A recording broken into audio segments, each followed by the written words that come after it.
ជាមេបងប្អូនជាច្រើនមិនខុសពីខ្ញុំទេដែលទំតែបានចូលលេងនៅក្នុងព្រះបរមរាជវាំងណាហើយខ្ញុំអត់មានបំណងថានឹងទៅទេតែចៃដន្យអីដើរថាទៅលេងមុខព្រះបរមរាជវាំងតែដោយសារឃើញភ្ញៀវទេសចរច្រើនគាត់ចូលអញ្ចឹងខ្ញុំក៏ដើរចូលតាមគេដែរទៅគេបើកឲ្យចូលក្នុង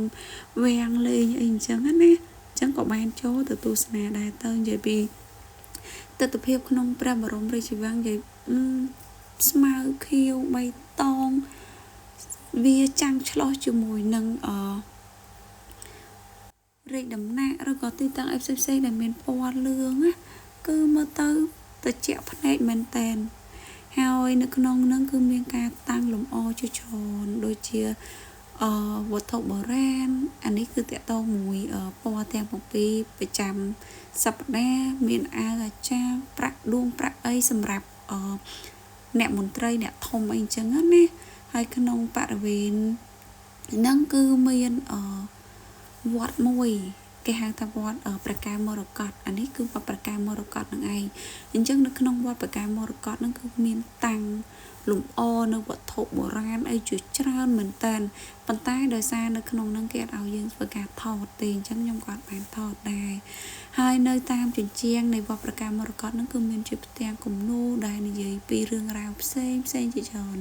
ដោយសារតែអក្សរវារៀងទូចយើងពិបាកមើលអញ្ចឹងខ្ញុំអត់បានមើលឲ្យយល់លម្អិតទេតែនៅក្នុងគំនូរហ្នឹង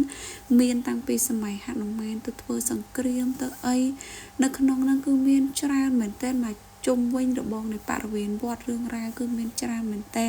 ខ្ញុំអត់បានដើរសពមកជុំវិញនៃបរិវេណហ្នឹងទេគឺដើរបានតិចព្រោះដោយសារខ្ញុំទៅល្ងាចដែរជិតដល់ម៉ោងគេបិទចឹងណាហើយនៅក្នុងហ្នឹងគឺមានចិញ្ចឹមត្រីចិញ្ចឹមអីត្រីមើលទៅគឺរស់ស្រស់ល្វើកតែត្រីហ្នឹងគឺគេដាក់អុកស៊ីសែនទៀតណាតែនិយាយពីថាត្រីមើលទៅស្រស់ល្អមែនតើអានេះគឺជាចាយដី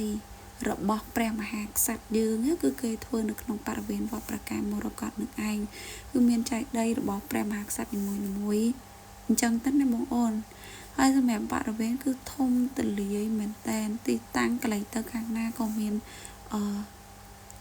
ដើមឈើពណ៌បៃតងនិយាយទៅគឺមើលទៅត្រជាក់ភ្នែកមែនតែនសមនឹងយើងដែរទៅបានចូលនៅលើកទី1ទៀតចឹងណាលើពីនឹងទៅទៀតគឺមានតាំងពីការតាំងបង្ហាញគំរូផ្ទះពីសម័យបុរាណផ្ទះប្រជាជនធម្មតាក៏ដូចជាផ្ទះអ្នកដែលមានបុណ្យស័ក្តិទ្រព្យយសឬក៏